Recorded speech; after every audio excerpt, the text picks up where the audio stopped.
তোমার সাথে সংসার করা আমার পক্ষে আর সম্ভব না, নীল। এই অভাব অনটন আমার আর ভালো লাগছে না। আমি ডিভোর্স চাই। আর সেটা যত তাড়াতাড়ি সম্ভব আমায় দেবে। কথাগুলো শুনে নীলের মনে হলো তার পায়ের নিচ থেকে মাটি সরে গেছে। সে হতবম্ব হয়ে আরিফার দিকে তাকিয়ে রইল। 4 বছরের ভালোবাসার সংসার, অজস্র স্মৃতি, একসাথে দেখা স্বপ্নগুলো কি এত সহজে ভেঙে দেওয়া যায়? আরিফার মুখে কোনো অনুশোচনার ছাপ নেই, বরং এক ধরনের শীতল দৃঢ়তা। নীল কখনো কল্পনা করেনি যে আরিফাকে সে তার জীবনের সবটা ভাবত। সে একদিন এমন করে কথা বলবে। নিজেকে সামলে নিয়ে নীল আরিফার 2 বাহু ধরে আলতো করে নিজের দিকে ঘোরালো। তার চোখে ছিল আকুতি আর অসহায়ত্ব। কাঁপা কাঁপা গলায় বলল, আরিফা, আমি তোমায় সত্যি খুব ভালোবাসি। এই দুঃসময়ে তোমাকে আমার পাশে খুব প্রয়োজন। সব ঠিক হয়ে যাবে, দেখো।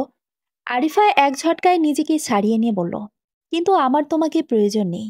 আমি নিজে চাকরি করি, নিজের পায়ে দাঁড়িয়েছি। আমি বাবা মাকে নিয়ে চলতে আমার কোনো কষ্ট হবে না। বরং তোমার এই অনিশ্চিত জীবনের টেনশন থেকে মুক্তি পাব। নীল করুণ দৃষ্টিতে আরিফার দিকে তাকিয়ে রইল। তার গলার স্বরটা কেমন অচেনা শোনালো। সত্যি করে বলো তো আরিফা, আজ পর্যন্ত তুমি কি কোনো অভাব টের পেয়েছো? তুমি যখন যা চেয়েছো, আমি আমার সাধ্যের সবটুকু দিয়ে তা পূরণ করার চেষ্টা করেছি। আর আজ সামান্য দুঃসময়ের দোহাই দিয়ে তুমি চলে যেতে চাইছো? হ্যাঁ, চাইছি।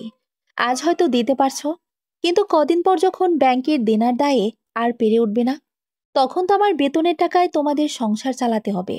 আমার ভবিষ্যতের কি হবে? আমি এমন অনিশ্চিত জীবনের সাথে নিজেকে জড়াতে চাই না। নীলার কিছু বলার ভাষা খুঁজে পেল না। আরিফা অবজ্ঞা ভরে যোগ করল, তাছাড়া তোমার মতো একজন ইন্টার পাস ছেলের সাথে আমার মতো শিক্ষিত মেয়ের যায় না। আমার জন্য এখনো শত শত ভালো ছেলের লাইন লেগে আছে। এই অপমানজনক কথাগুলো নীলের আত্মসম্মানে গিয়ে লাগলো। সে চুপ করে রইল, কিন্তু তার নীরবতায় যেন এক তীব্র প্রতিবাদের ভাষা হয়ে উঠল। ওদের উত্তপ্ত বাক্য বিনিময়ের শব্দে নীলের মা রাহেলা বেগম ঘরে এসে ঢুকলেন। সবটা শুনে তিনি চমকে উঠে বললেন, এসব কি বলছো মা? এতদিনের সংসার, এত ভালোবাসা, সামান্য একটা কারণে তুমি সব ভেঙে দিয়ে চলে যাবে? আরিফা এবার যেন আরও রেগে গেল। এটাকে আপনারা সামান্য কারণ বলছেন? কয়েকদিনের মধ্যে ব্যাংক থেকে ওর নামে মামলা হবে। একবার জেলে গেলে 6 মাস থেকে 1 বছরের আগে বের হতে পারবে না। আপনাদের এমন কোনো সম্পদও নেই যা বিক্রি করে দেনা শোধ করবেন। তখন তো আমার কাছে হাত পাতবেন। আমি এত চাপ নিতে পারবো না। ঠিক তখনই নীলের বাবা শাহিন সাহেব ঘরে ঢুকলেন। তার চোখে ছিল গভীর হতাশা। তিনি শান্ত কিন্তু দৃঢ় গলায় বললেন, মা, তুমি তো প্রায় 2 বছর হতে চলো চাকরি করছো। আমরা তো কোনোদিন তোমার বেতনের টাকার কথা জানতেও চাইনি। আমরা জানি তোমার বাবা মায়ের কোনো ছেলে নেই, তাদের দায়িত্ব তোমার ওপর। তাই তোমার টাকার কথা আমরা কখনো ভাবিনি। আর আজ তুমি এই কথা বলছো? নীলের ঠোঁটের কোণে এক চিলতে বিষণ্ণ হাসি ফুটে উঠল। বাবার দিকে তাকিয়ে সে বলল, বাবা, যখন কোনো সম্পর্কে তৃতীয় মানুষের প্রবেশ ঘটে, তখন সম্পর্ক ভাঙার জন্য শুধু অজুহাতি খোঁজা হয়। কথাটা শোনা মাত্র আরিফা যেন জ্বলে উঠল। সে হিংস্রভাবে নীলের শার্টের কলার চেপে ধরে চিৎকার করে বলল, কি? তুই আমার চরিত্রহীন বলছিস? এত বড় অপবাদ! এর ফল কিন্তু ভালো হবে না। নীল শান্তভাবে আরিফার হাত থেকে নিজের কলার ছাড়িয়ে নিল। তার চোখে আর কোনো ভালোবাসা বা আকুতি ছিল না, ছিল কেবল একরাশ শূন্যতা। স্ত্রীর চোখে আরিফার দিকে তাকিয়ে বলল, তাহলে যে ছেলের সাথে তুমি অফিস শেষে প্রায় ঘুরতে যাও, সে কে? ও আমার কলিগ। আরিফা জবাব দিল, আমিও এতদিন তাই ভাবতাম, কিন্তু আজ যখন তুমি সব ছেড়ে চলে যেতে চাইছো, তখন আর বুঝতে বাকি নেই তোমাদের মধ্যে কি চলছে। এই কথার পর আর কোনো যুক্তিতর্কের অবকাশ রইল না। আরিফা রাগে ফুঁসতে ফুঁসতে নিজের ঘরে গিয়ে ঢুকল। যেন কোনো এক যন্ত্রের মতো আলমারি থেকে নিজের কাপড় চোপড় ব্যাগে ভরতে শুরু করলো। রাহেলা বেগম আর শাহিন সাহেব তাকে আটকানোর অনেক চেষ্টা করলেন, কিন্তু তাদের সব আকুতি মিনতি আরিফার গায়ে লাগলো না। নীল তার বাবা মাকে ইশারায় নিষেধ করল। সে বুঝে গিয়েছিল যে চলে যেতে চায় তাকে আটকে রাখা যায় না। কিছুক্ষণের মধ্যে ব্যাগ হাতে আরিফা বেরিয়ে গেল। যাওয়ার আগে একটিবারের জন্য সে ফিরে তাকালো না। দুদিন পর শাহিন সাহেব আর রাহেলা বেগম আরিফাকে ফিরিয়ে আনার জন্য সে চেষ্টা করতে তার বাবার বাড়ি গেলেন। কিন্তু আরিফা সরাসরি জানিয়ে দিল সে আর নীলের সংসারে ফিরবে না। তার মাও মেয়ের পক্ষ নিয়ে বললেন, ও এখন বড় হয়েছে, নিজের ভালো মন্দও বোঝে। আমাদের আর কিছু বলার নেই। ব্যর্থ মনে তারা ফিরে এলেন। তার কিছুদিন পরে রেজিস্ট্রি ডাকে ডিভোর্সের চিঠি এলো। নীল শেষবারের মতো আরিফাকে বোঝানোর চেষ্টা করেছিল, কিন্তু আরিফা ছিল তার সিদ্ধান্তে অটল। অবশেষে একদিন নীল কাঁপা কাঁপা হাতে কলমটা তুলে নিল। ডিভোর্স পেপারে সই করার সময় তার মনে হলো সে কেবল একটা কাগজে নয়, বরং তার জীবনের একটা অধ্যায়ে তার ভালোবাসার গল্পের দাড়ি টানছে। যে সম্পর্ক একদিন ছিল তার কাছে সবকিছু, আজ তা কেবলই এক টুকরো কাগজ আর একরাশ তিক্ত স্মৃতিতে পরিণত হলো। শহরের কোলাহলপূর্ণ এক কফি শপের আলো আধারিতে বসেছিল আরিফার রিয়াদ। প্রতিদিনের মতো অফিস ছুটির পর তাদের এই একান্ত আলাপচারিতা। রিয়াদ কফির কাপে ধীরে সুস্থে চমক দিয়ে আরিফার দিকে তাকালো। রিয়াদ অবস্থাপন্ন পরিবারের ছেলে। গ্রামে তাদের অঢেল জমিজমা থাকলেও শহরে বড় হওয়ায় এখানেই থাকতে চাইছে। আরিফার প্রতি তার ভালোবাসাটা ছিল স্পষ্ট, আর সেই ভালোবাসার জোরেই সে আরিফার জীবনের নিয়ন্ত্রক হয়ে উঠতে চাইছিল। নীল তোমার মোহরানা টাকা শোধ করেছিল? হ্যাঁ। যে পরিমাণ স্বর্ণ দিয়েছে তাতে মোহরানার চেয়ে বেশি শোধ হয়ে গেছে। কাবিননামায় কি স্বর্ণের কথা উল্লেখ ছিল? না, ওটা তো নিজেদের মধ্যেই বোঝাপড়া ছিল। রিয়াদের ঠোঁটের কোণে একটা ক্রূর হাসি ফুটে উঠল। তাহলে আর দেরি কেন? ওর নামে মামলা করে দাও। ৫ লাখ টাকার মোহরানার মামলা আর ব্যাংকের চাপ, এই দুটা সামলাতে ওর নাভিশ্বাস উঠে যাবে। আরিফার ভেতরটা মুহূর্তের জন্য কেঁপে উঠল। এটা কি ঠিক হবে রিয়াদ? তার এই দ্বিধা দেখে রিয়াদের মুখটা কঠিন হয়ে গেল। সে এমনভাবে কথাগুলো বলল যেন আরিফার মনের ক্ষতটাকে আরো উস্কে দিচ্ছে। যে মানুষটা তোমাকে ১ বছর ধরে এত মানসিক চাপে রেখেছে, তার জন্য এটাই প্রাপ্য। আরিফার গলাটা হঠাৎ ধরে এলো। অতীতের কোনো এক দুর্বল মুহূর্তে ফিরে গিয়ে সে বলল, যতই টেনশন দিক, মানুষটা আমায় কিন্তু খুব ভালোবেসেছিল। কথাটা শোনা মাত্র রিয়াদ অভিমানে মুখ ঘুরিয়ে নিল। তার মানে তুমি এখন ওকে ভুলতে পারোনি? আরিফা পরিস্থিতি সামলে নিতে মুচকি এসে রিয়াদের হাতটা ধরল। চোখে কৃত্রিম ভালোবাসা নিয়ে বলল, বাহ, কলিজা পোড়ার গন্ধ পাচ্ছি দেখছি। চিন্তা করো না, তোমার ইচ্ছাই পূরণ হবে। রিয়াদের অভিমানী মুখটা নিমিষেই উজ্জ্বল হয়ে উঠল। সে যা চেয়েছিল তাই হতে চলেছে। কয়েকদিন পরের এক দুপুর, হলদে খামের ভেতর থেকে আদালতের পাঠানো নোটিশটা হাতে নিয়ে নীল পাথরের মতো নিশ্চল হয়ে দাঁড়িয়ে রইল। মওরানা পরিশোধ না করার অভিযোগে আরিফা তার নামে মামলা করেছে। খবরটা শুনে নীলের মা রাহেলা বেগম আঁচলে মুখ চেপে ধরে ফুপিয়ে কেঁদে উঠলেন। তার কান্নার সাথে মিশেছিল তীব্র কষ্ট আর বিশ্বাসভঙ্গের যন্ত্রণা। নিজের বোনের মেয়ে হয়েও পারল তোকে এমন বিপদে ফেলতে? তোর এই দুঃসময়ে পাশে না দাঁড়িয়ে উল্টো আরো গভীর খাদে ঠেলে দিল। নীল কোনো রকমে নিজেকে সামলে নিয়ে মাকে সান্ত্বনা দিল। সবটা আমার ভাগ্য মা। নিজের ঘরে সে চেয়ারটায় ধপ করে বসে পড়ল নীল। চিঠিটার অক্ষরগুলো তার চোখের সামনে ঝাপসা হয়ে আসছিল, আর তার জায়গায় ভেসে উঠছিল অতীতের এক একটা ছবি। ইন্টার পর্যন্ত আরিফার তার একই সাথে পথ চলা। এরপর নীল বাবার ব্যবসার হাল ধরেছিল, আর আরিফা পা রেখেছিল বিশ্ববিদ্যালয়ের আঙ্গিনায়। খালাতো বোন হয় তাদের মধ্যে বোঝাপড়াটা ছিল চমৎকার। নীলের ব্যবসার প্রতি ছিল অদম্য নেশা। বাবার ব্যবসার পাশাপাশি নিজের চেষ্টায় গড়ে তোলা নতুন প্রতিষ্ঠানটি যখন লাভের মুখ দেখছিল, তখন তার চোখে ছিল আকাশ ছোঁয়ার স্বপ্ন। আরিফা তাকে পছন্দ করত, আর রাহেলা বেগমও বোনের সাথে কথা বলে তাদের বিয়েটা পাকা করে ফেলেছিলেন। এরপরই আরিফার জীবনে নেমে আসে ঝড়। তার বাবা এক ভয়াবহ দুর্ঘটনায় পড়েন। চিকিৎসার জন্য যখন অনেক টাকার প্রয়োজন, তখন আরিফার অন্য বোনেরা নামমাত্র সাহায্য করে সরে গিয়েছিল। সেদিন নীল এক মুহূর্তের জন্য ভাবিনি। নিজের জমানো টাকার ব্যবসার লাভ থেকে সব খরচ সে একাই বহন করেছিল। শুধু তাই নয়, আরিফার অনার্স প্রথম বর্ষ থেকে মাস্টার্স পর্যন্ত পুরো পড়াশোনার দায়িত্ব ছিল নীলের কাঁধে। দুর্ঘটনার পর আরিফার বাবা ড্রাইভারের চাকরিটা হারান, কারণ তার চোখে সমস্যা দেখা দিয়েছিল। তখন নীলই তাকে একটা মুদির দোকান করে দিয়ে তাদের সংসারটা বাঁচিয়েছিল। এমনকি আরিফার আজকের এই চাকরিটাও নীলের সুপারিশে পাওয়া। অথচ আছে আরিফার তার দেওয়ার চাকরিটা সম্বল করে, তার দেওয়া শিক্ষাকে পুঁজি করে তাকেই ধ্বংস করার খেলায় মেতেছে। গত ১ বছর ধরে নীলের ব্যবসা একটু মন্দা চলছে সত্যি, ব্যাংক লোনের চাপটাও আছে, কিন্তু বাবার ব্যবসার আয় দিয়ে তাদের সংসার স্বাচ্ছন্দ্যে চলে যাচ্ছিল। অভাব নামক কোনো কিছুর ছায়াও তাদের সংসারে পড়েনি। কিন্তু আরিফা এই সাময়িক চাপটাকেই অজুহাত হিসেবে দাঁড় করিয়েছে। আসল কারণটা এখন দিনের আলোর মতো পরিষ্কার, তা হলো রিয়াদ। বিয়ে হয়েছে 4 বছর, কিন্তু তাদের ঘর আলো করে কোনো সন্তান আসেনি, কারণ আরিফা ক্যারিয়ার জন্য এখনই সন্তান নিতে চায়নি। নীল ভালোবেসে তার সিদ্ধান্তকে সম্মান জানিয়েছিল, কখনো জোর করেনি। আজ তার মনে হচ্ছে এই নিঃশর্ত ভালোবাসা ছিল তার জীবনের সবচেয়ে বড় ভুল। যে ভালোবাসার জন্য সে নিজের সবকিছু বিলিয়ে দিয়েছিল, আজ সেই ভালোবাসায় তাকে প্রতারণার সবচেয়ে নিষ্ঠুর প্রতিদান ফিরিয়ে দিল।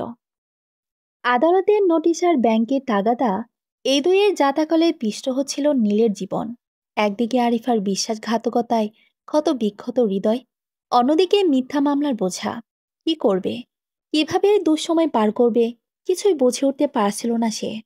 তার এই অসহায়ত্ব আর মানসিক যন্ত্রণা দেখে বাবা শাহিন সাহেবও ভেঙে পড়েছিলেন।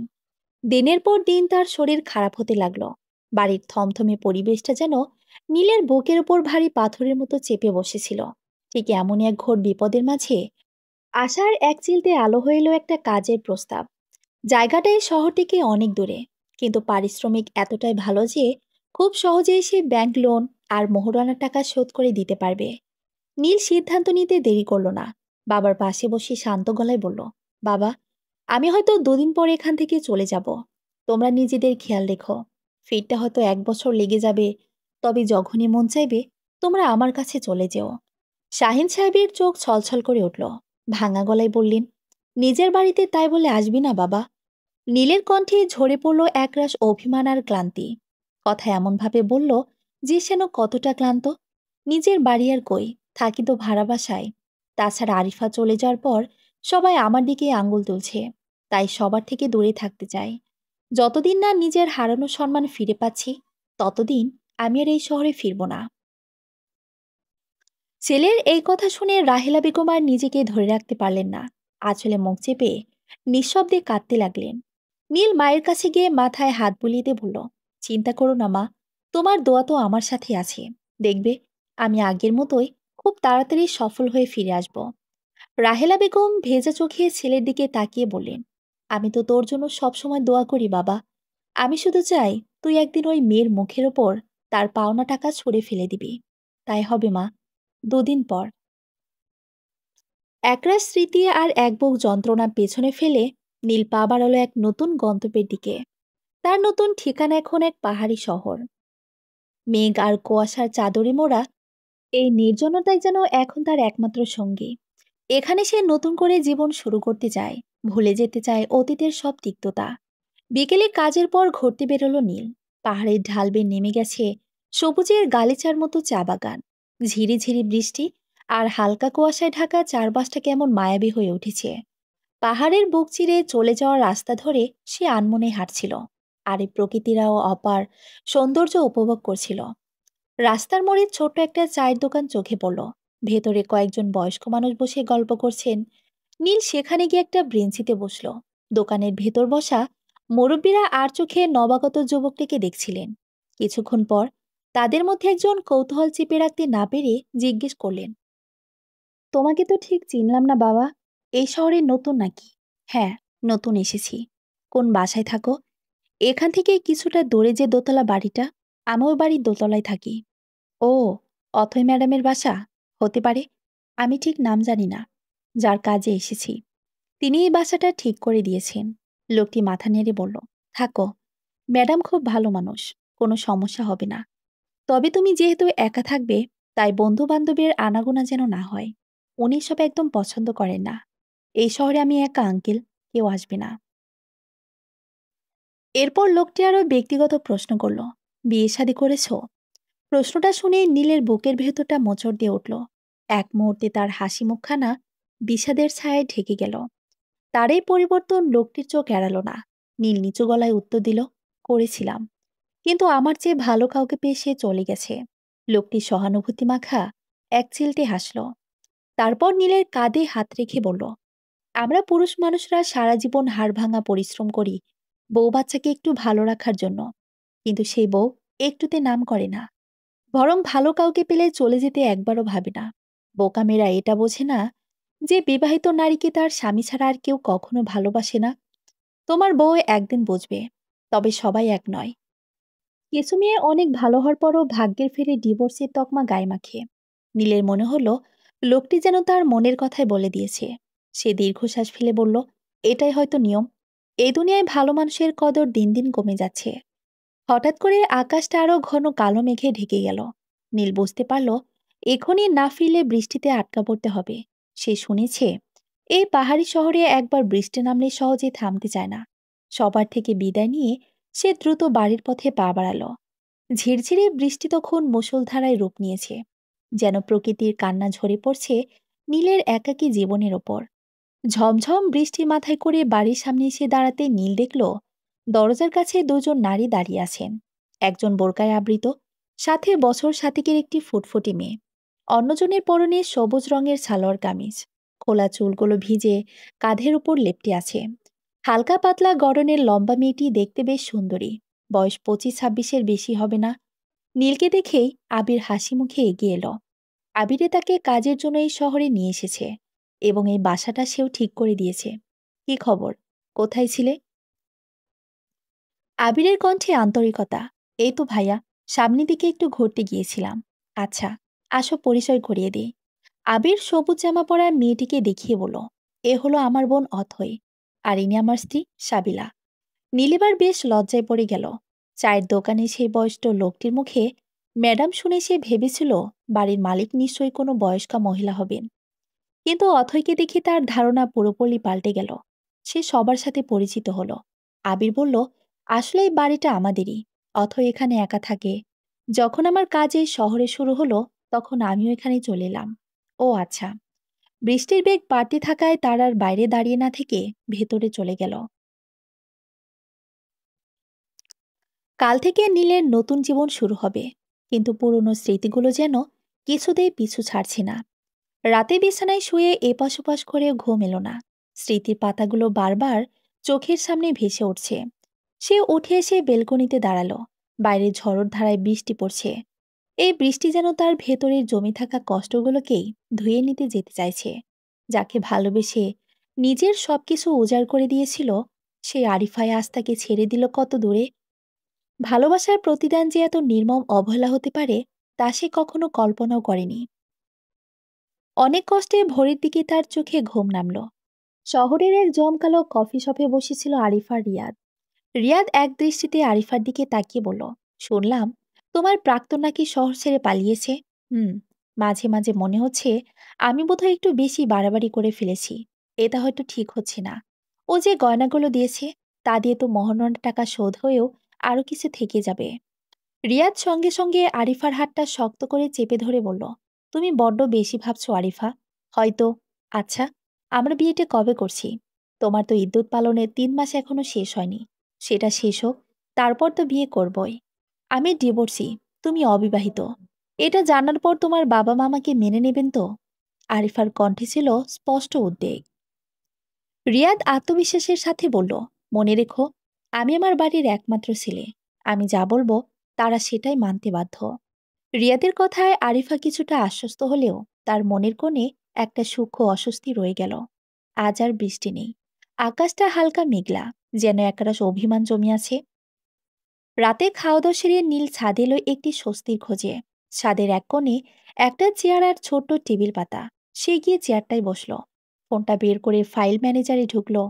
একটা ফোল্ডারে আরিফার জন্য লেখা তার অসংখ্য কবিতা জমানো ছিল। এক এক করে কবিতাগুলো খুলছিল, আর তার বুকের ভেতরটা দুমড়ে মুচড়ে যাচ্ছিল। তারপর এক ঝটকায় সবগুলো ফাইল সিলেক্ট করে ডিলিট করে দিল, যেন নিজের হাতেই তার ভালোবাসার স্মৃতিশোধ ভেঙে গড়িয়ে দিল সে। ঠিক তখনই পেছন থেকে এক নারী কণ্ঠ ভেসে এলো, কিছু মনে না করলে আপনি একটু উঠুন, আমি এখানে একটু বসবো। নীল চমকে পিছনে ফিরে তাকালো। অথই দাঁড়িয়ে আছে, হাতে ধোয়া ওঠা চায়ের কাপ, পরনে সাধারণ কিন্তু মার্জিত একটু কালো জামা। নীল একবার তার দিকে তাকিয়ে সঙ্গে সঙ্গে উঠে দাঁড়ালো। অথই চেয়ারটায় বসে মৃদুস্বরে বলল, সরি, কিছু মনে করবেন না। আমার আসলে প্রতিদিন রাতে এখানে সেই কিছুক্ষণ বসার অভ্যাস। না না, কিছু মনে করিনি। নীলার এক মুহূর্ত দাঁড়ালো না, নিঃশব্দে ছাদ থেকে নেমে এলো। অথয়ের উপস্থিতি তাকে অতীতের কোনো এক স্মৃতি মনে করিয়ে দিচ্ছিল, যা সে ভুলে যেতে চায়।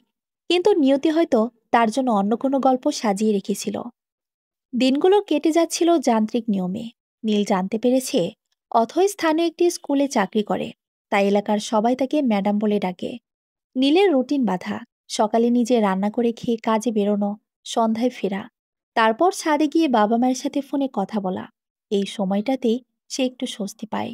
প্রায় রাতে অথৈকে ছাদের অন্য কোণে চুপচাপ বসে থাকতে দেখে সে। দুজনের মধ্যে কোনো কথা হয় না, নীরবতাই যেন তাদের একমাত্র বন্ধন। আজ সকাল থেকেই নীলের মনটা ভীষণ খারাপ। পুরনো ক্ষতগুলো যেন আবার দগদগে হয়ে উঠেছে।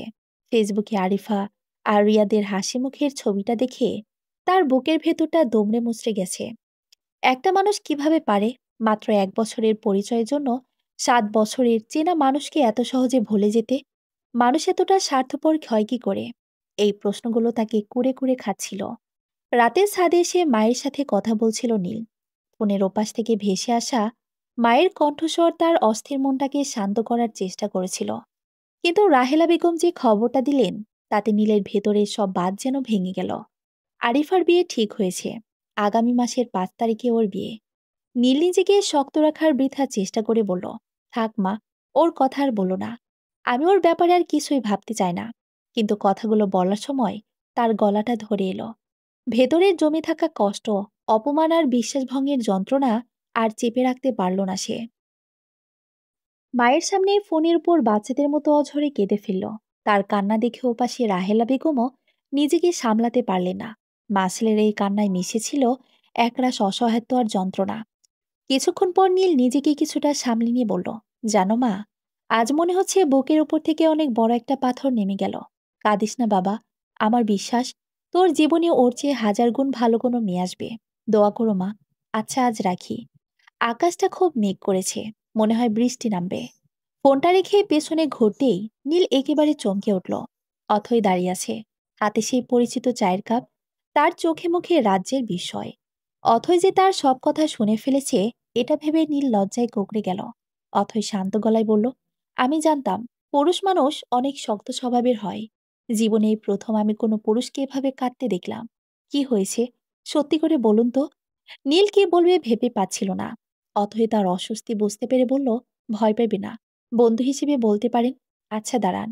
এ বলে অথই তার চায়ের কাপটা টেবিলের উপর রেখে নিচে চলে গেল এবং মুহূর্তের মধ্যে আরেকটি চেয়ার নিয়ে নীলের সামনে রাখল। বসুন এখানে, আর মন খুলে সব বলুন। অথয়ের আন্তরিকতায় নীল আর নিজেকে আটকে রাখতে পারল না। সে একে একে তার জীবনের সব তিক্ত অভিজ্ঞতার কথা বলতে শুরু করলো। তার ভালোবাসা, আত্মত্যাগ আর সবশেষে পাওয়ার নির্মম প্রতারণার গল্প। অথই মন্ত্রমুগ্ধের মতো সব শুনছিল। সবশেষে সে দীর্ঘশ্বাস ফেলে বলল, একজন মেয়ে হিসেবে আমার খুব লজ্জা লাগছে যে একটা মানুষ এত কিছু পাওয়ার পরও কিভাবে এতটা বিশ্বাসঘাতকতা করতে পারে। আপনার উচিত হয়নি তাকে এত সাহায্য করা। আপনাকে সহজ সরল পেয়ে সবাই মিলে ঠকিয়েছে। এটা আমার ভাগ্য ছিল, তাই ওকে দোষ দিতে চায় না। হয়তো সে বুঝেছে আমার চেয়ে ওই লোকটাই তাকে বেশি সুখী করবে। দেখে নেবেন, সে একদিন ঠিকই আপনার কাছে ফিরে আসবে। আসুক। কিন্তু আমি আর তাকে গ্রহণ করব না। এই তো, এই না হলে কথা। আর হ্যাঁ, শুনুন, আপনি এখন থেকে আমার সাথে গল্প করতে পারেন। আমি কিছু মনে করব না। তাছাড়া আমিও তো একাই থাকি। আপনার সাথে কথা বললে আমারও ভালো লাগবে। আচ্ছা। হঠাৎ অথই যোগ করল, জানেন, আমিও কিন্তু আপনার মতোই ডিভোর্সি। নীল চমকে উঠল। তার মনে হলো এত সুন্দর, মায়াবী একটা মেয়ের গায়ে ডিভোর্সি তকমাটা বড্ড বেমানান। অথই নীলের মনের ভাব বুঝতে পেরে এক চিলতে বিষণ্ণ হাসি দিয়ে বলল, সৌন্দর্য দিয়ে যদি সবকিছু আটকানো যেত, তাহলে নারীরাই পৃথিবীর সবচেয়ে শক্তিশালী হতো। নীল আরও অবাক হলো, মেয়েটা যেন তার চোখের ভাষা পড়তে পারে। সে কৌতূহল চেপে রাখতে না পেরে জিজ্ঞেস করল, আপনার ডিভোর্সের কারণটা কি? অথয় রহস্যময় হাসি হেসে বলল, আজই সব জেনে গেলে তো কথা বলার আগ্রহটাই কমে যাবে। তাই ওটা অন্য কোনো দিনের জন্য তোলা থাক। আচ্ছা। হঠাৎ টিপ টিপ করে বৃষ্টি পড়তে শুরু করলো। অথয় হেসে বলল, চলুন এবার ঘরে ফেরা যাক। এ বলে সে ছাদ থেকে নেমে গেল। নীল কিছুক্ষণ সেখানেই দাঁড়িয়ে রইল। বৃষ্টির ফোঁটাগুলো তার গাল বেয়ে গড়িয়ে পড়ছিল, যেন আকাশটাও তার কষ্টের অংশীদার হতে চাইছে। আজ বহুদিন পর তার মনটা আশ্চর্য রকম হালকা লাগছে। ২ দিন পর বিকেলে নীল আর অথই ছাদে বসেছিল। কথার ফাঁকে নীল জানতে চেয়েছিল তার অতীতের কথা। অথই দীর্ঘশ্বাস ফেলে বলতে শুরু করলো তার জীবনের সেই অধ্যায়, যা সে কাউকে বলতে পারেনি। আমার বয়স তখন ১৯। কলেজের গণ্ডি পেরিয়ে সবে রঙিন স্বপ্ন দেখতে শুরু করেছি। একদিন ক্লাস শেষে বাসায় ফিরে দেখি ড্রয়িং রুমে একদল অপরিচিত মানুষ বসে আছে। আমি কিছু বোঝার আগেই ভাবি সাবিলা আমাকে আড়ালে টেনে নিয়ে গিয়ে ফিসফিস করে বলল, তাড়াতাড়ি রেডি হয়ে নে, তোকে দেখতে এসেছে। হয়তো আজই বিয়েটা হয়ে যাবে। কথাটা শুনে আমার পায়ের নিচের মাটি যেন সরে গেল। আমি হতবাক হয়ে বললাম, মানে? চেনা নেই জানা নেই হুট করে বিয়ে? ঠিক তখনই বাবা এসে দাঁড়ালেন। তার চোখে মুখে কোনো অনুভূতির ছাপ নেই, কেবল এক ধরনের শীতল নিশ্চয়তা। তিনি বললেন, তোর চেনার দরকার নেই, ছেলে খুব ভালো, ইতালি থাকে, বিয়ে করে 2 মাস পর আবার চলে যাবে, তখন তুই আগের মতোই থাকবি। কিন্তু ছেলেকে তো আমি দেখলামই না। ওই যে কালো কোট পরা লোকটাকে দেখলি, ওই ছেলে। বাবা, ও তো প্রায় বুড়ো। ধুর, চুপচাপ রেডি হয়ে নে। বাবার সেই কঠোর আদেশ অমান্য করার সাহস আমার ছিল না। এক প্রকার জোর করে বিয়েটা দেওয়া হলো। বিয়ের পরের দিন আমি বুঝতে পারলাম, এই সংসারে আমার পরিচয় কেবলই প্রয়োজনের এক বস্তু। শ্বশুরবাড়ির প্রথম শর্তই ছিল আমার পড়াশোনা বন্ধ করতে হবে। আর যতদিন না আমার স্বামী ইরফান দেশে ফিরবে, ততদিন আমার যাবতীয় খরচ আমার বাবাকেই বহন করতে হবে। আমি সেদিন প্রতিবাদ না করে পারলাম না। বললাম, বিয়ে যখন হয়েছে, তখন আমার ভরণ পোষণের সব দায়িত্ব আমার স্বামী ইরফানের। বাবা কেন দেবেন? আমার শাশুড়ি কঠিন গলায় বললেন, আমাদের সংসারে এটা নিয়ম। এটা যদি নিয়মই হয়, তাহলে এত তাড়া করে বিয়ে দিলেন কেন? আপনার ছেলে একেবারে দেশে ফিরলে তখনই দিতেন। তুমি এত কথা বলো কেন, হ্যাঁ? ঘরের বউ বউয়ের মতোই থাকবে। ছোটবেলা থেকেই আমি একটু প্রতিবাদী স্বভাবের, কিন্তু সেদিন পরিস্থিতি বুঝে চুপ করে গেলাম। ভাবলাম হয়তো মানিয়ে নিতে পারবো, কিন্তু আমার ধারণা ভুল ছিল। কিছুদিন যেতে না যেতে ইরফান আমাকে সন্দেহ করতে শুরু করলো। তার ধারণা আমি নাকি ফোনে অন্য কারোর সাথে কথা বলি। এই সন্দেহের বিষটা তার মাথায় ঢুকিয়েছিল আমার ননদ রিয়া। ইরফান শর্ত দিল, আমি আর ফোন ব্যবহার করতে পারবো না। প্রথমে প্রচণ্ড রাগ হলেও পরে নিজেকে সামলে নিয়ে বললাম, ঠিক আছে, তাই হবে, যা বলবে তাই শুনব। অথচ আমি জানতাম রিয়া নিজেই অন্য এক ছেলের সাথে প্রেম করে। কথাটা আমি আমার শাশুড়িকে বলেওছিলাম, কিন্তু তিনি মেয়েকে কিছু না বলে উল্টো সব দোষ আমার ঘাড়ে চাপিয়ে দিলেন। আমি সেদিন থেকেই সুযোগের অপেক্ষায় ছিলাম, কারণ আমি বিশ্বাস করি সত্যি কখনো চাপা থাকে না। দিনগুলো কাটছিল এক দমবন্ধ পরিবেশে। কিছুদিন পর বাবার সাথে মার্কেটে গেলাম কিছু কেনাকাটা করতে। শ্বশুরবাড়ির নিয়ম অনুযায়ী মার্কেটে গেলে শুধু নিজের জন্য কিনলেই হবে না, তাদের সবার জন্য কিছু না কিছু কিনতে হবে। না কিনলেই শুরু হবে কথার খোটা। আমি বাবাকে অভিমান করে বললাম, এই জন্যই বলেছিলাম সব খোঁজ খবর নিয়ে বিয়ে দিতে। তা না করে যে শুনেছ ছেলে ইতালি থাকে, অমনি পাগল হয়ে গেলে। বাবা মন খারাপ করে বললেন, বুঝতে পারিনি রেমা যে ওরা এমন হবে। এখন তো বুঝতে পারছো, যখন আমার বাচ্চা কাচ্চা হবে, তখন দেখবে সব খরচ তোমাকেই বহন করতে বলবে। আমি এদের হাড়ে হাড়ে চিনে গেছি। বাবা অসহায়ভাবে বললেন, করলে করব। বাবার এই অসহায়ত্ব দেখে আমার রাগটা আরো বেড়ে গেল, কিন্তু কোনো মতে নিজেকে সামলে নিলাম।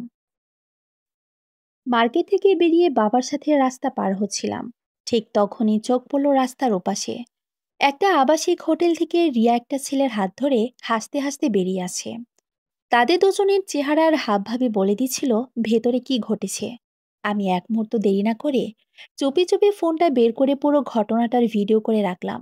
সেদিন আমার মনে হয়েছিল নিয়তি হয়তো এবার আমার হাতেই প্রতিবাদের অস্ত্র তুলে দিয়েছে। অথই ছাদের রেলিং ধরে দাঁড়িয়েছিল,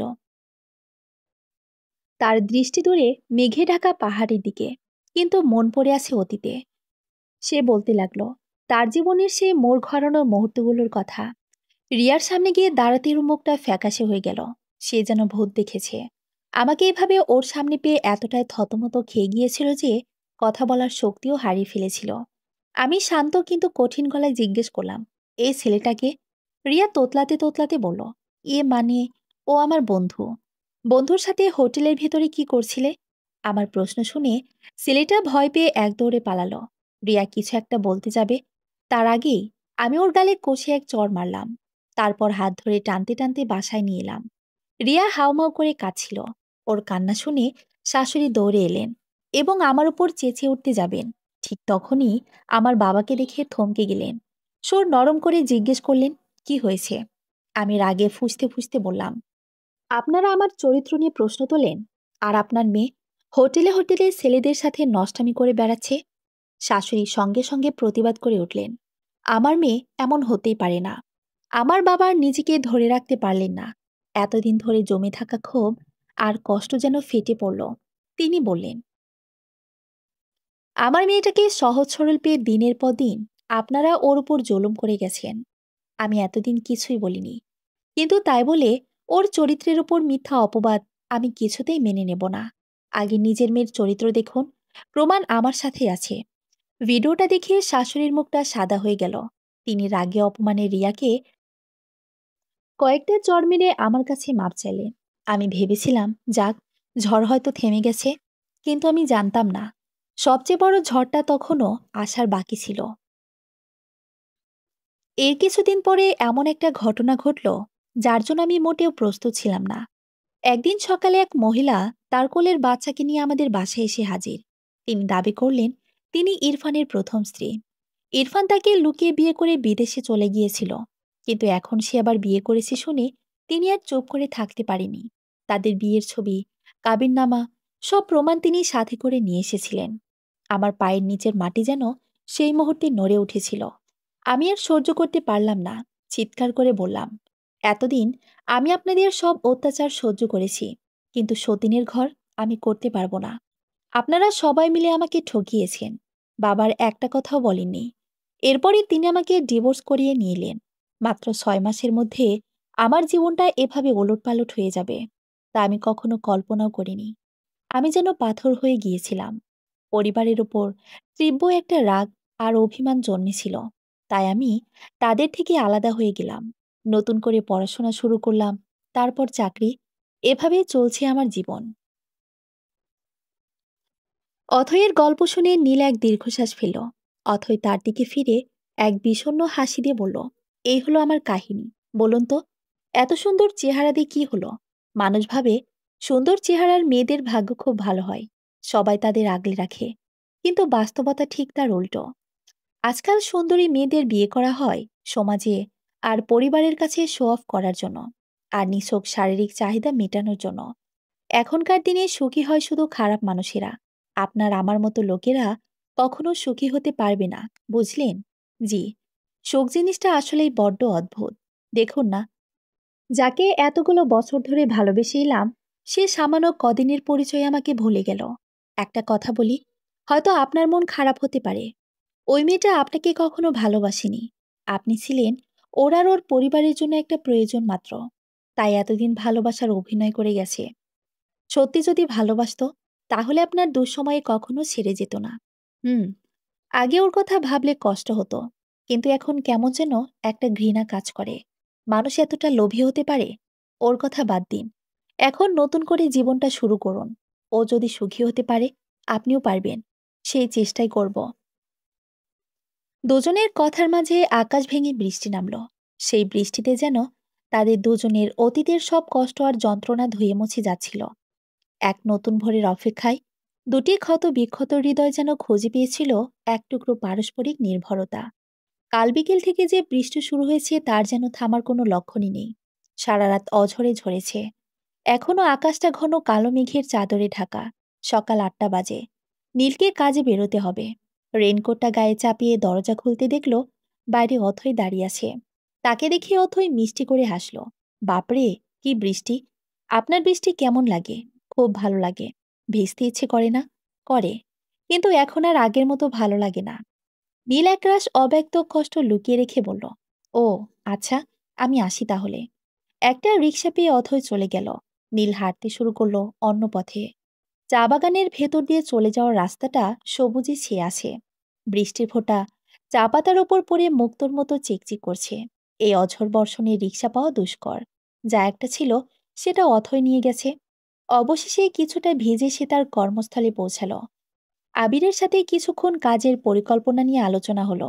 আজ একটা স্কুলের পাশে যেতে হবে, সেখানে কিছু কাজ বাকি আছে। কাজ শেষ হলেই সোজা বাসায় ফেরা। বিকেল 4টা। বৃষ্টিটা আপাতত থেমেছে, কিন্তু আকাশটা এখনো অভিমানী প্রেমিকার মতো মুখ ভার করে আছে। আজ একবারের জন্য সূর্যে দেখা মেলেনি। স্কুলের পাশের কাজটা শেষ হতেই আবির নীলের হাতে একটা চাবি ধরিয়ে দিয়ে বলল, তোমার যাতায়াতের সুবিধার জন্য অফিস থেকে একটা বাইক দেওয়া হয়েছে। এই নাও চাবি। নীল কিছুটা অপ্রস্তুত হয়ে বলল, কিন্তু ভাই, আমি তো বাইক চালাতে পারি না। যদি সাইকেল থাকে তাহলে সেটা দিতে পারেন। আবির অবাক হয়ে হাসল। এই আধুনিক যুগে এসে তুমি সাইকেল চালাবে? বেশ, যেটাতে তুমি স্বাচ্ছন্দ্য বোধ করো সেটাই নিতে পারো। নতুন সাইকেলটা নিয়ে স্কুলের গেটের কাছে আসতে নীল দেখল ভেতর থেকে অথই বেরিয়ে আসছে। তাকে এখানে দেখে নীল বেশ অবাক হলো। এগিয়ে গিয়ে জিজ্ঞেস করলো, আপনি এখানে? হ্যাঁ, এই স্কুলে তো আমি চাকরি করি। আপনি এখানে কি করছেন? ও, আমি তো কাজের জন্য এসেছিলাম। তাহলে এখানে আপনার কাজ? হ্যাঁ, মাস দুয়েক এখানেই থাকতে হবে। বেশ ভালোই হলো তাহলে। চলুন, একসাথে বাড়ি ফেরা যাক। হুম, চলুন। দুজনেই পাশাপাশি হাঁটতে শুরু করলো। অথই অনর্গল কথা বলছিল, স্কুলের বাচ্চাদের মজার মজার কাণ্ড, পাহাড়ি জীবনে ছোট ছোট আনন্দ বেদনার গল্প। নীল মুগ্ধ হয়ে তার কথা শুনছিল। দিন যত যাচ্ছে তাদের সম্পর্কটা যেন ততটাই সহজ আর গভীর হচ্ছে। অজান্তেই আপনি থেকে তুমিতে নেমে এসেছে তাদের সম্বোধন। কয়েকদিন পরের এক বিকেল, একসাথে বাড়ি ফেরার পথে হঠাৎ করে আকাশ ভেঙে নামলো বৃষ্টি। নীল সাইকেলটা থামিয়ে বলল, তাড়াতাড়ি সাইকেলে উঠে পড়ো, নইলে ভিজে যাবে। কিন্তু অথই তার কথায় কান্না দিয়ে বৃষ্টির মধ্যে চুপ করে দাঁড়িয়ে রইল। তার ঠোঁটের কোণে লেগে আছে এক অদ্ভুত মায়াবী হাসি। হঠাৎ সে ঘুরে দাঁড়িয়ে বলল, চলো না, আজ দুজন একসাথে বৃষ্টিতে ভিজি। নীল অবাক হয়ে গেল। আরিফার কথা মনে পড়ল তার। কতবার সে আরিফার সাথে বৃষ্টিতে ভিজতে চেয়েছে, কিন্তু প্রতিবারই ঠান্ডা লাগার অজুহাতে আরিফা তাকে ফিরিয়ে দিয়েছে। আর আজ কোনো চাও ছাড়াই সেই সুযোগটা যেন অপ্রত্যাশিতভাবে তার সামনে এসে দাঁড়িয়েছে। অথই তখন দুই হাত মেলে দিয়ে আকাশের দিকে মুখ তুলে বৃষ্টির ফোঁটাগুলোকে স্বাগত জানাচ্ছে। তার মুখে ছিল শিশুর মতো সরল আর বাঁধনহারা আনন্দ। নীল অবাক চোখে তাকিয়ে রইল সে দৃশ্যের দিকে। তার মনে হলো জীবনের সব কষ্ট, সব যন্ত্রণা যেন এই বৃষ্টিধারায় ধুয়ে মুছে যাচ্ছে। এক নতুন ভালো লাগার অনুভূতিতে ছেয়ে গেল তার পুরো সত্তা। শহরের এক জাঁকজমকপূর্ণ অ্যাপার্টমেন্টে আজ রিয়াদ আর আরিফের বিয়ে সম্পন্ন হলো। লাল বেনারসিতে বসে যে আরিফা নিজের ঘরে বসে আছে, কিন্তু তার মনে ঘুরপাক খাচ্ছে হাজারো প্রশ্ন। কিছুক্ষণ পর রিয়াদ ঘরে ঢুকল। তার চোখে মুখে ছিল এক ধরনের তৃপ্তি আর বিজয়ের হাসি। আরিফার কৌতূহল চেপে রাখতে না পেরে জিজ্ঞেস করল, বিয়ের জন্য তুমি আমাকে গ্রামে নিয়ে গেলে না কেন? রিয়াদ আরিফার হাতটা শক্ত করে ধরে বলল, গ্রামের মানুষ কেমন তা তো তুমি জানো। যদি জানতে পারে যে আমি একজন ডিভোর্সি মেয়েকে বিয়ে করেছি, তাহলে কত কথাই না শুনতে হতো। কিন্তু একবার বিয়েটা হয়ে গেলে আর কিছু বলার কেউ সাহস পাবে না। রিয়াদের এই যুক্তিতে আরিফা মুচকি হাসল। রিয়াদের বাবা মা সহ পরিবারের সবাই আজ এসেছিল। বিয়েটা রিয়াদের শহরের ভাড়া বাসাতেই সম্পন্ন হয়েছে, অনেকটা লোকচক্ষুর আড়ালে। বাড়ির ছাদে বসেছিল নীল। আকাশে রূপালি চাঁদ, আর চারপাশটা ঘন কুয়াশার চাদরে ঢাকা। হালকা শীতের আমেজটা বেশ উপভোগ করছিল সে। এমন সময় অথই ধোয়া ওঠা চায়ের কাপ হাতে এসে তার পাশে বসল। এক কাপ নীলের দিকে এগিয়ে দিয়ে মুচকি এসে বলল, প্রাক্তন বইয়ের বিয়ে হলো বলে কি মন খারাপ? নীল চায়ের কাপে চুমুক দিয়ে বলল, না, শুধু ভাবছি মানুষ কিভাবে এত সহজে বদলে যায়। কিছু মানুষ এমনই হয়, স্বার্থপর হলে পরিচয় ভুলে যায়। তবে যাই হোক, তোমার জীবনেও নতুন করে ফুল ফুটবে। নীল কিছু না বলে শুধু অথয়ের দিকে তাকিয়ে হাসল। অথয় চারদিকে তাকিয়ে বলল, দেখো, সবে ৮টা বাজে, অথচ মনে হচ্ছে কত রাত। এই শহরটা যেন গ্রামের চেয়েও বেশি নির্জন। আমার কিন্তু এই নির্জনতায় বেশ ভালো লাগে। নীল বলতে শুরু করলো, ভাবো তো, কোনো এক শীতের রাতে এমন নির্জন কোনো জায়গায় বসে একটা চাদরের নিচে দুজন, আর হাতে এক কাপ চা, ভাগ করে খেতে খেতে নানান রকম গল্পে মেতে ওঠা। এর মধ্যে অন্যরকম একটা অনুভূতি কাজ করে, তাই না? অথয় মুগ্ধ হয়ে নীলের কথা শুনছিল। নীল তার স্বপ্নের জাল বুনতে লাগলো। কোনো এক শীতের রাতে হয়তো দুজন হাঁটতে বেরোলাম। রাস্তার পাশে ভাপা পিঠার দোকান দেখে সে আবদার করলো পিঠা খাবে। দুজন পাশাপাশি দাঁড়িয়ে গরম গরম পিঠা খেলাম। আবার কোনো এক শিশির ভেজা ভোরে ঘুম থেকে উঠে পড়লাম। চারিদিক ঘন কুয়াশায় ঢাকা। সেই কুয়াশার চাদর সরিয়ে দুজন হাঁটছি, আর মাঝে মাঝে খেজুরের রস দিয়ে গলা ভেজাচ্ছি। এ যেন এক অসাধারণ অনুভূতি। অথই এক দীর্ঘশ্বাস ফেলে বলল, এই স্মৃতিগুলো নিশ্চয়ই আরিফার সাথে কাটানো? না, এগুলো আমার কল্পনায় রয়ে গেছে, বাস্তবে রূপ দেওয়ার সুযোগ হয়নি। অথই ভ্রুকুচকে বলল, কেন, তার সাথে এমন সময় কাটাওনি? সে তো চাইতো না। রাতে বেলকনিতে বসতে চাইলে বলতো ঘুম পাচ্ছে, সকালে ডাকলে বলতো পড়ার চাপ আছে, আর সন্ধ্যায় বলতো ঠান্ডায় বাইরে বের হতে ইচ্ছে করছে না। তার মানে সে তোমাকে কখনোই ভালোবাসেনি, এটাই সত্যি। তবে তুমি তো বেশ রোমান্টিক একজন মানুষ, থেকে কি আর কি লাভ হলো? সব তো মনের ভেতরেই চাপা পড়ে রইল। আরে না, অথই ভরসা দিয়ে বলল, সব পূরণ হবে, চিন্তা করো না। একজন চলে গেছে বলে কি জীবন থেমে থাকে? মোটেও না। হয়তো আরো অনেকেই আছে যে তোমার জীবনে আসার জন্য অপেক্ষা করছে। হয়তো। হঠাৎ অথই তার মুখটা নীলের খুব কাছে নিয়ে এলো। তার চোখে ছিল এক অদ্ভুত মায়া। নরম গলায় ফিসফিস করে বলল, আমার সাথে এমন এক শিশির ভেজা ভোরে হাঁটতে যাওয়ার ইচ্ছা আছে। কথা বলার সময় অথয়ের উষ্ণ নিঃশ্বাস নীলের মুখে এসে লাগল। চায়ের ঘ্রাণ মেশানো সেই নিঃশ্বাসে ছিল এক অদ্ভুত মাদকতা, যা নীলের পুরো সত্তাকে নাড়িয়ে দিল। নীল কাপা গলায় উত্তর দিল, আছে। তাহলে চলো, কাল সকালে বের হওয়া যাক। আচ্ছা, তাহলে এখন যাও, ঘুমিয়ে পড়ো, সকালে কিন্তু উঠতে হবে। এ বলে অথই চলে গেল। নীল কিছুক্ষণ ছাদে একা বসে রইল। আকাশের দিকে তাকিয়ে তার মনে হলো জীবনের এক নতুন অধ্যায় হয়তো শুরু হতে চলেছে। কুয়াশার চাদর ভেদ করে যেমন নতুন দিনের সূর্য ওঠে, তেমনি তার জীবনে হয়তো এক নতুন ভোরের আগমন ঘটতে যাচ্ছে। ভোর ৬টা। ঘন কুয়াশার চাদরে মোড়া চারপাশ। নীল ঘুম থেকে উঠে বাইরে এসে দাঁড়াতে দেখল বাড়ি থেকে অথই বেরিয়ে আসছে। তাকে আজ আশ্চর্য রকম প্রাণবন্ত লাগছে। পরনে ধবধবে সাদা সালোয়ার কামিজ, গায়ে জড়ানো সোনালি রঙের একটি চাদর, এলোমেলো চুলগুলো আলতো করে রাবার দিয়ে বাঁধা, বাকিটা পিঠের ওপর ছড়িয়ে আছে। তার ঠোঁট দুটো এমনিতেই গোলাপি, আর চোখে মুখে লেগে আছে মিষ্টি ঘুমের আভেশ। অথই নীলকে মুগ্ধ দৃষ্টিতে তাকিয়ে থাকতে দেখে মুচকি আসলো। এরপর আর কোনো কথা না বাড়িয়ে দুজনে একসাথে হাঁটতে শুরু করলো। পাহাড়ের কোল ঘেঁষিয়ে চলে যাওয়া রাস্তা ধরে তারা হাঁটছিল। কুয়াশার ভেতর দিয়ে হেঁটে যাওয়ার অনুভূতিটা ছিল অসাধারণ।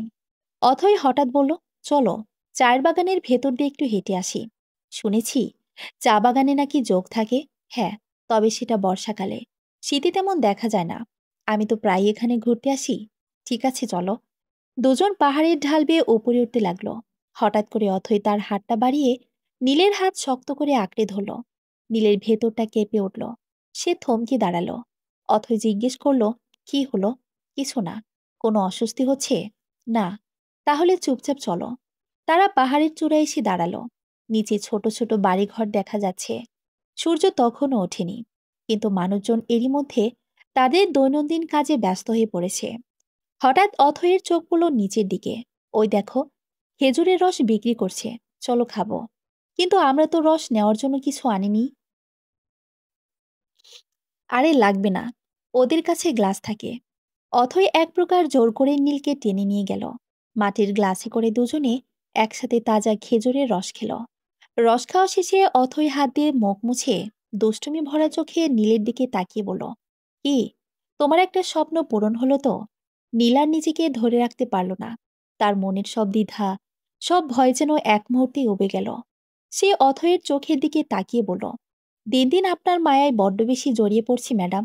পড়লে পড়বেন। অথয়ের সহজ উত্তর। কিন্তু পরে বের হব কি করে? বের হওয়ার দরকারটাই বা কি?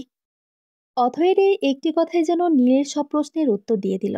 নীল অথয়ের হাত দুটো নিজের হাতের মুঠো নিয়ে আবেগঘন গলায় বলল, আজকের মতো সারা জীবনের জন্য এমন কুয়াশা মাখার সকালে আমার হাতে হাত রেখে পথ চলার সঙ্গী হবে? অথয় মিষ্টি করে হাসল। তারপর নিজের এক হাত ছাড়িয়ে নীলের হাতের উপর রেখে বলল, হ্যাঁ, হব। কিন্তু কথা দিতে হবে, কখনো ছেড়ে যাবে না। আমি হারাতে বড্ড ভয় পাই অথই। আরিফাকে হা। কথাটা শেষ করার আগেই অথই নীলের মুখে আঙ্গুল রেখে বলল, চুপ। আজকের পর যেন ওর নাম তোমার মুখে না শুনি। ওকে ম্যাডাম, এখন তোমার মামলাগুলো শেষ করতে হবে। হ্যাঁ, আজকে ব্যাংকের টাকাটা পরিশোধ করে দেবে। আচ্ছা, আর আরিফার ব্যাপারটা আমি দেখছি। রিয়াদ আর আরিফা তাদের বাড়িতে বসে আছে, কিন্তু আরিফার মনটা ভালো নেই। রিয়াদ তার মন খারাপের কারণ জানতে চাইলে সে বলে, ভাবছি এত অল্প সময়ে নীল কিভাবে ব্যাংকের লোনটা শোধ করে দিল। এবার তোমার করা মামলাটা সামলাতে হিমশিম খাবে। রিয়াদ আত্মবিশ্বাসের সাথে বলল, না, মা ফোন করে জানালো এই সপ্তাহে নাকি ওটাও মিটিয়ে দেবে। আমি ভাবছি ও এত টাকা পেল কোথা থেকে। রিয়াদ চুপ করে রইল। আরিফা প্রসঙ্গ পাল্টে বলল, আচ্ছা বাদ দাও, তুমি আমাকে গ্রামে নিয়ে যাবে কবে? ছুটি পেলে যাব। আমরা তো প্রতি সপ্তাহে ২ দিন করে ছুটি পাই। একদিনও তো নিয়ে যাও না। ব্যাপারটা কি বলো তো? আমার গ্রাম ভালো লাগে না। তাহলে একা একা যাও কেন? আরিফার এই প্রশ্নে রিয়াদ চুপ করে গেল। তার মুখে ফুটে উঠল এক অজানা অস্বস্তির ছাপ, যা আরিফার চোখ এড়ালো না। জীবনের গতিপথ কখন কিভাবে বদলে যায় তা বলা বড় কঠিন। নীল তার বাবা মাকে পাহাড়ি শহরে নিয়ে এলো। অথয়ের সাথে পরিচয় করিয়ে দিতেই রাহেলা বেগমের মুখটা খুশিতে উজ্জ্বল হয়ে উঠল। মেয়েটিকে প্রথম দেখাতেই তিনি আপন করে নিলেন। দুই পরিবারের মধ্যে কথা হলো। আর খুব অল্প সময়ের মধ্যে নীল আর অথয়ের বিয়ের দিনক্ষণ পাকা হয়ে গেল। সেদিন সন্ধ্যায় বাড়ির ছাদে বসেছিল দুজন। অথয় নীলের কাঁধে মাথা রেখে বলল, কত তাড়াতাড়ি আমাদের জীবনটা পাল্টে গেল, তাই না? হুম। নীল অথয়ের চুলে বিলি কেটে দিতে দিতে বলল, কখনো ভাবিনি তোমার মতো কেউ আমার জীবনে আসবে, যে আমার অপূর্ণ স্বপ্নগুলোকে সত্যি করে তুলবে। তোমাকে পেয়ে আমি সত্যি খুব ভাগ্যবান। আমিও কম নাকি? তবে আমার কিন্তু একটা স্বপ্ন এখনো পূরণ হয়নি। কোনটা ম্যাডাম? তোমার সাথে বাইকে করে ঘুরে বেড়ানো। কিন্তু আমি তো বাইক চালাতে পারি না। সাইকেল তো পারো। আমার জন্য ওটাই যথেষ্ট। যদি চালাতে গিয়ে হঠাৎ পড়ে যায়? উম পড়বে না। যদি যাই, যাবে না। কারণ সেই পরিপূর্ণ বিশ্বাসটা তোমার উপর আমার আছে। অথয়ের এই সরল বিশ্বাস আর ভালোবাসায় নীলের ভেতরটা ভরে উঠল। সে অথয়কে শক্ত করে জড়িয়ে ধরল।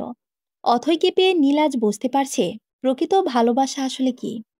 আরিফার অবহেলাগুলো এখন তার কাছে দিনের আলোর মতো স্পষ্ট। মানুষ প্রথম প্রেমে এতটাই অন্ধ থাকে যে অবহেলার ভালোবাসার পার্থক্যটাই ভুলে যায়। কিন্তু যখন সেই প্রথম মানুষটি চলে যায় আর জীবনে দ্বিতীয় কেউ সত্যিকারের ভালোবাসা নিয়ে আসে, তখনই প্রথম জনের অবহেলাগুলো তীব্রভাবে চোখে পড়ে। আরিফার জীবনটা যেন এক অন্ধকার সুড়ঙ্গে প্রবেশ করেছে। সে এখন গর্ভবতী। কিন্তু রিয়াদের মধ্যে আগের সেই উচ্ছ্বাস আর ভালোবাসা নেই। বরং সে আরিফাকে অবহেলা করে চলে। নীলের কাছ থেকে পাওয়া মোহরানার টাকার গহনা দিয়ে রিয়াদ গ্রামে জমি কেনার কথা বলে নিয়েছে। ২ দিন হলো রিয়াদ গ্রামে গেছে। গর্ভবতী শরীরে অফিস করা আরিফার জন্য খুব কষ্টকর হয়ে পড়েছে। সারাদিন কাজ করে বাড়ি ফিরে শরীরটা যেন আর চলে না। রাতে সে রিয়াদকে ফোন করলো। কি ব্যাপার? তোমার কোনো খোঁজ নেই কেন? বাসায় কবে আসবে? সময় হলে আসবো। এত চিন্তা করতে হবে না। প্লিজ একটু তাড়াতাড়ি এসো। আমার শরীরটা খুব একটা ভালো না। ডাক্তারের কাছে যেতে হবে। তুমি তোমার মাকে ডেকে নিয়ে যেও। আমার ফিরতে আরো ২ দিন দেরি হবে। এমন কি কাজ করছো যে আসতে দেরি হবে? এসে সব বলবো। রিয়াদ আর কোনো কথা না বাড়িয়ে ফোনটা কেটে দিল। আরিফার বুকের ভেতরটা হাহাকার করে উঠল। মনে পড়ল নীলের কথা। নীল তার কতটা খেয়াল রাখত। অসুস্থ হলে সেবা করা, খাইয়ে দেওয়া, এমনকি তার কাপড় পর্যন্ত ধুয়ে দিত। আর আজ এই কঠিন সময়ে রিয়াদের এই অবহেলা তাকে খুব কষ্ট দিচ্ছে। তার মনে হতে লাগলো টাকাগুলো নেওয়ার পর থেকে রিয়াদ তাকে এড়িয়ে চলছে। পরের দিন মাকে নিয়ে আরিফা ক্লিনিকে গেল। ডাক্তার দেখিয়ে বেরিয়ে আসতেই তার চোখে পড়ল রিয়াদের মায়ের ওপর। তিনি একটা কেবিন থেকে বেরিয়ে আসছিলেন। আরিফাকে দেখে তিনি চমকে উঠলেন। আরিফা এগিয়ে গিয়ে বলল, মা, আপনি এখানে? তিনি কিছু একটা বলতে গিয়েও থতমত খেয়ে গেলেন।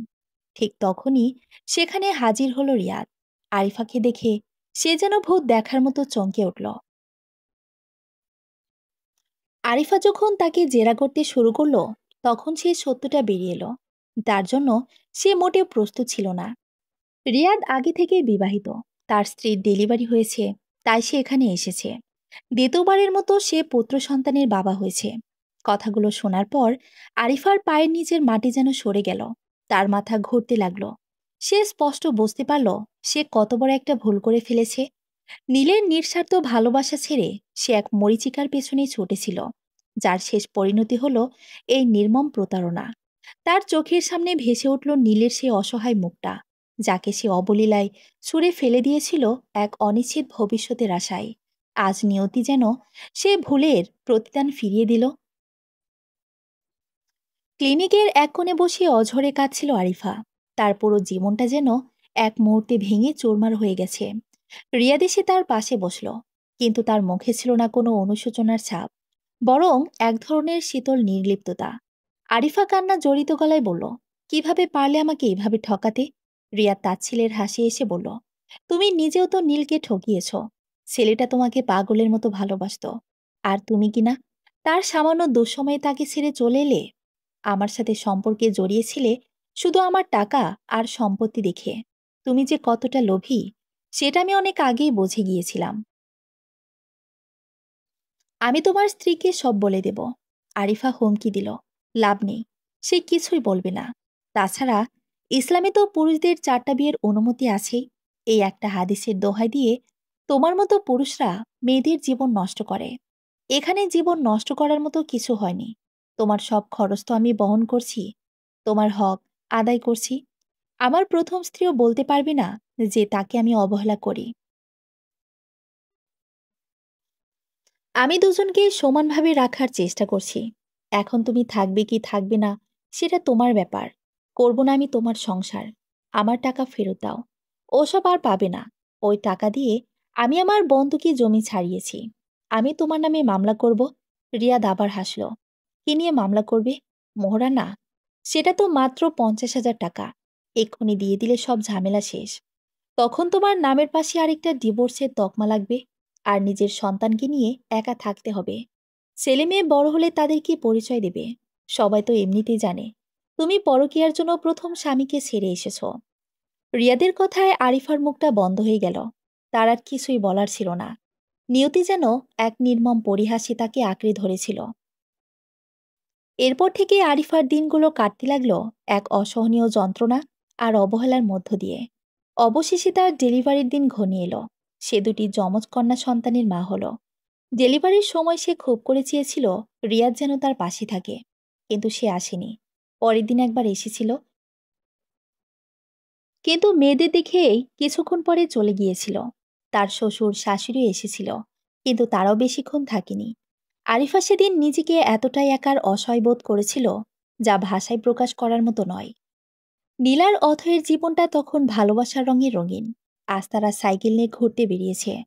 ঘুরে বেড়ানোর পর তারা যখন বাড়ির দিকে ফিরছিল, ঠিক তখনই হাসপাতাল থেকে ফেরার পথে এক সিএনজির ভেতর থেকে আরিফা তাদের দেখতে পেল। নীল সাইকেল চালাচ্ছে আর অথয় তার পেছনে বসে হাসছে।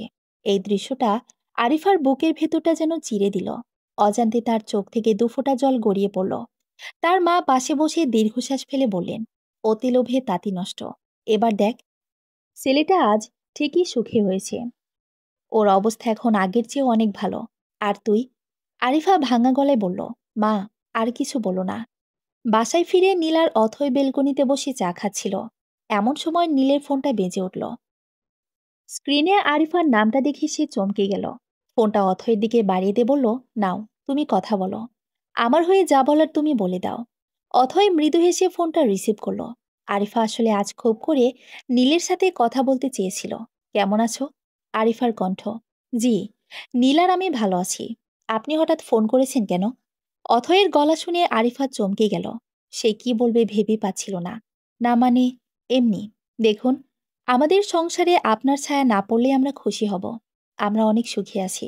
দয়া করে আমাদের সুখের সংসারে আগুন লাগাতে আসবেন না। আসলে আপনাকে আর কিছুই বলতে হবে না। শুধু একটা কথা বলবো। আপনার দুটো ফুটফুটে মেয়ে হয়েছে। তাদের এমন শিক্ষা দিবেন না যাতে তারা মানুষের দুঃসময়ে তাকে ছেড়ে চলে যায়। এ বলে অথই ফোনটা কেটে দিয়ে নম্বরটা ব্লক করে দিল। নীলে সে অথয়কে পেছন থেকে আলতো করে জড়িয়ে ধরল। আজ বহুদিন পর তার মনটা আশ্চর্য রকম শান্ত লাগছে, যেন বুকের উপর থেকে বিশাল এক পাথর নেমে গেছে। আরিফার চোখ থেকে অজর ধারায় পানি পড়ছিল। সে তার পাপের শাস্তি পেয়ে গেছে। অথয় আর নীল আজ তাদের ভালোবাসার পৃথিবীতে খুব সুখী। আর দুঃখের আগুনে পুড়ে ছাই হচ্ছে কেবল আরিফা, একাকী, অনুতপ্ত আর নিঃস্ব। তার স্বামী থেকেও যেন নেই। আর তার চারপাশ জুড়ে শুধু এক শূন্যতা। সমাপ্ত।